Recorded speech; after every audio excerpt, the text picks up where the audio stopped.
Welcome to the deep dive.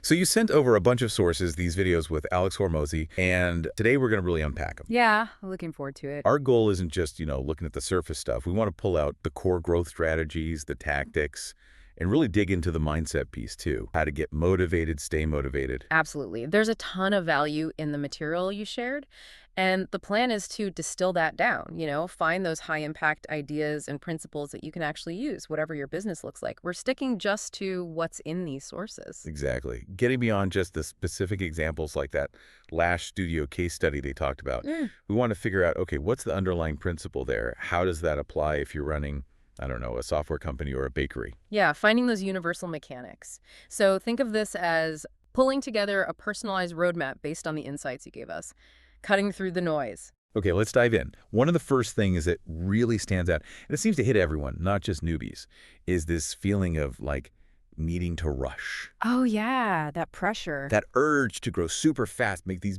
big bets before you've really tested them. Hormozi even talks about his own early mistakes, right? Expanding gyms too quickly, partner issues, all driven by that need for speed. And he has a name for that, doesn't he? The fallacy of the perfect pick. It's that idea you get stuck waiting for the absolute 100% perfect plan or the perfect moment. Right, analysis paralysis. Exactly. But the insight here from the sources is that often success isn't about having the perfect plan. It's more about the discipline, the grit, to just stick with a good enough plan and actually do it. So less planning, more doing. Is that it? Kind of. Yeah. It ties into that other idea they mentioned, being willing to suck at something for 100 days. You don't wait for perfection. You just start. You commit. You learn by doing. And that's crucial because, like the sources point out, this isn't just a starting out problem. The challenges just get bigger as you grow, right? The mountain just gets bigger. So you need that mindset. First, fighting the rush, committing to execution before any specific strategy is really going to work for you. Totally agree. That's the foundation. Yeah. And with that set, we can look at, well, what drives the business? The sources boil it down to two core things: getting customers and delivering the value. And they really stress that you, the owner, need to master getting customers. Okay, so how do they suggest doing that? Getting the customers, it seems pretty straightforward in the videos. You start with organic content. Right. See what sticks. Yeah, put stuff out there, see what people actually engage with, what gets shared, what makes them click past that initial hook. Then when you find something that works organically, You pour gas on it. Yeah. Turn it into paid ads. Exactly. And the structure of those ads is key. They break it down: hook, meet, call to action. And that hook, even though it's short, is like 90% of the battle. Yeah, they suggest spending serious time on it, right? Like brainstorm 50 hooks for one ad. Seriously. Because if you don't grab them right away, the rest doesn't matter. Okay, so you hook them. Then what? How do you persuade them? There's that 4-step framework for the meat part. Yeah, the persuasion model. It's basically showing them, here's all the good stuff you get and the bad stuff you avoid if you do this thing.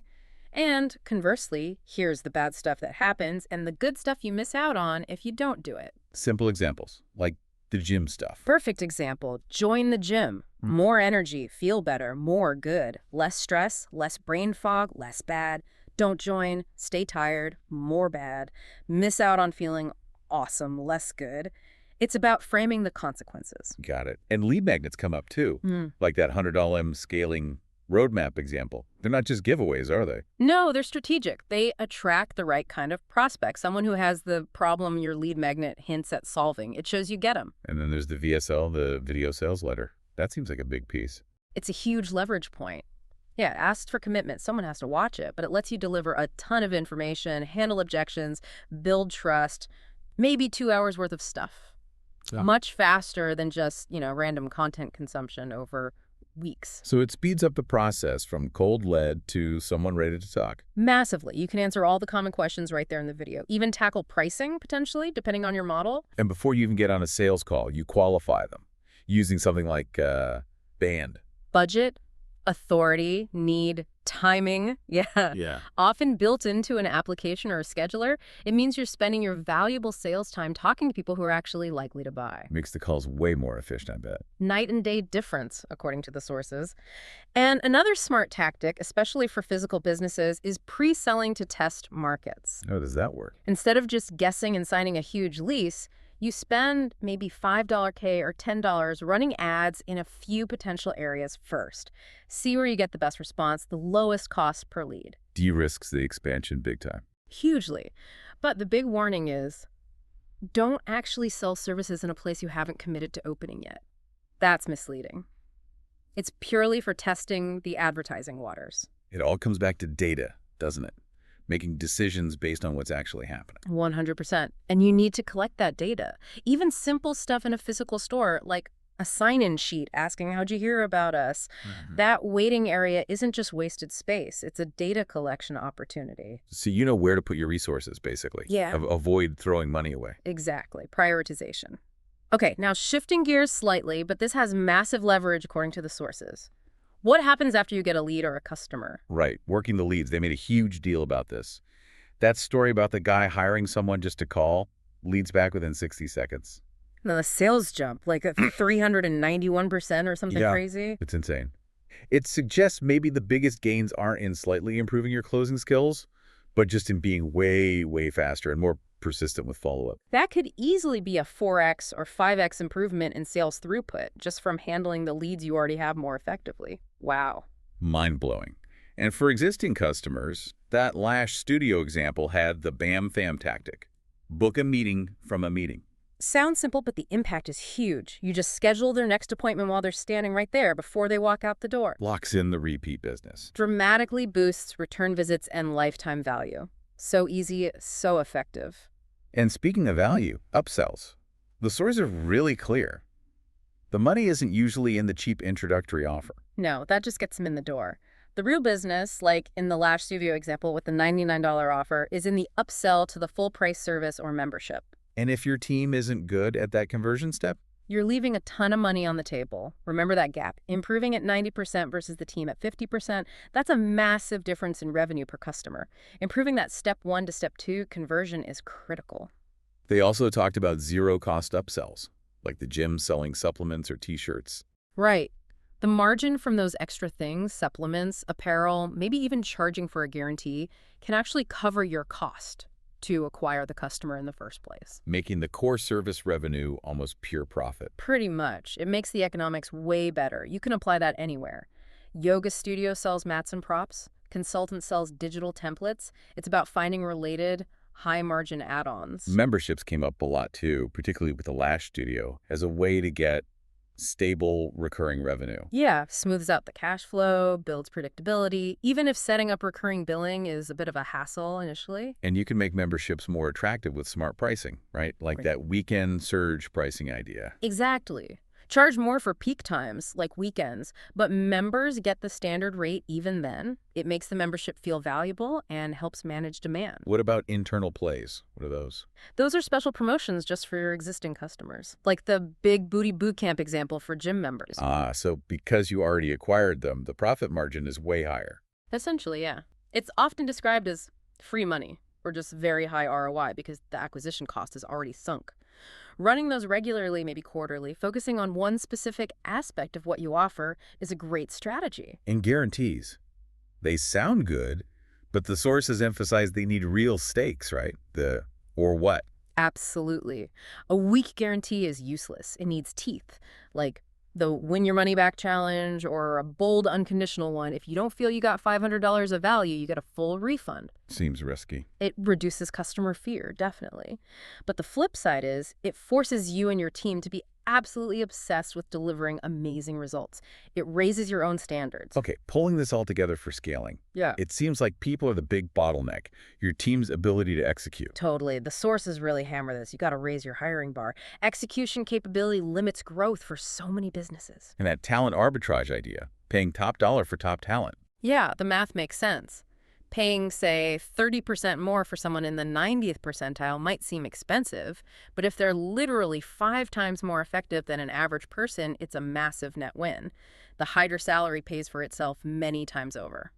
So how do you spot those rainmakers in interviews? The sources suggest asking things like, what are you obsessed with? Or what do you geek out on in your free time? It helps uncover genuine passion that often translates to high performance. And once you hire good people, training is everything. It's not enough to just have a plan. If no one's doing the plan. Exactly. Training isn't just telling, it's showing, observing details, practice, repetition. Like that daily 30-minute sales script role play example, you got to build the habits. And retaining them. The career path idea seemed key, especially from the Lash Studio discussion. Definitely. Having clear tiers, junior, senior, master technician, whatever, with defined skills, responsibilities, and pay bumps tied to time or achievements, say every 3-6 months. Gives people a reason to stay and grow with you instead of leaving. Precisely. It shows them a future. Otherwise, your best people might just leave to become competitors. Offering that path, maybe even profit-sharing bonuses for managers running locations later on, is way better than complex equity deals early on. And remembering motivation isn't always just money, right? That platinum rule story. Yeah, the manager who wanted less stress, not more pay. You have to understand what actually drives each individual on your team. Respect their needs. And ultimately, you need to train the team on how to actually execute all these strategies we've talked about. The lead follow-up, the BAM fam, the upsells, explaining the membership. Exactly. The plan is useless without trained people to implement it. Okay, shifting back to higher level strategy and mindset. Nail it before you scale it. That comes up again and again. Fundamental. It means make sure your first location, your first product, whatever it is really working. It's profitable, it runs smoothly. Ideally, it's growing consistently for, say, 6 months without you having to be there every single day. Taking a month-long vacation is the ultimate test, they suggest. Pretty much. If it doesn't fall apart or even grows while you're gone, then you can think about number 2. Trying to scale a leaky bucket, a business losing customers or money, is just a recipe for disaster. And learning what really matters to customers, like that second gym location story, spending a fortune on fancy finishes. Only to realize people cared about the coaching, the community, the results, not the expensive tiles. It ties into finding the customer's job to be done. What they're actually hiring you for. How do you find that out? Talk to them. Ask open-ended questions. What problem does this really solve for you? What were you doing before this? Where does this fit in your life? Critically, don't lead them, listen. Because we often assume we know, but we might be solving problems customers don't care about. Exactly. Like the example of obsessing over workout science when the client just wants good music and a friendly face. Focus on what they value. And accepting unscalable beginnings. That seems important too. Yeah, doing things early on that don't scale, maybe high-touch, personalized work, like that 4-killer-month training client example just to get cash flow. It's okay. It funds the growth of the scalable part of the business. You got to survive first. And the founder's mindset needs to shift too, right? From being the star player to being the best coach. Crucial shift. From MVP salesperson to the best sales teacher. Realizing the leverage isn't in you doing it all, but in transferring your skills effectively to your team. That's how you get freedom and scale. Finally, the power of proof. It's like a system. Get results. Use results. Get customers amazing outcomes, then leverage those outcomes. Testimonials, case studies, reviews, to attract the next wave of customers. It's a flywheel. So you need to actively create wow moments. Yeah. And then be systematic about collecting and showing that proof everywhere. Definitely. Frame the reviews, put up before and afters. Build overwhelming proof to overcome skepticism. Asking, how much proof would you need to see can uncover hidden objections. And this all ties back to strategy being about prioritizing resources, using something like ICE. Impact, confidence, ease. Yeah, a simple way to score potential projects. Focus on the stuff that's easy, you're confident you can pull off, and it'll have a big impact. Do those first. And partnerships. Still hard, but potentially huge impact. Worth the tough conversations. Those hard conversations often guard the biggest opportunities. So yeah, as we've seen, things like lead follow-up speed, BAM fam, upsell structure, career paths, market testing, understanding the real customer need, these aren't just isolated tactics. They're universal principles. Exactly. The mechanics apply whether you're selling lashes, gym memberships, software, or anything else. It's about customer value, team leverage, and smart resource allocation. So we've journeyed through a lot here, all drawn from the sources you shared. Yeah. From mindset shifts to concrete tactics for getting customers, keeping them, building a team, and focusing your efforts. Feels like a solid synthesis, yeah. Key themes are execution, really understanding your customer, motivating your team effectively, and constantly learning from data, not just guessing. Hopefully this gives you a really practical framework tailored from the insights in that material. And maybe a final thought to leave you with, building on those themes. The sources talk a lot about fear and inaction. Consider that. What's maybe one hard conversation or one potentially scary step, maybe related to partnerships, pricing, or confronting a part of the business that isn't working that you might be avoiding right now? And what could happen if you tackled it head on?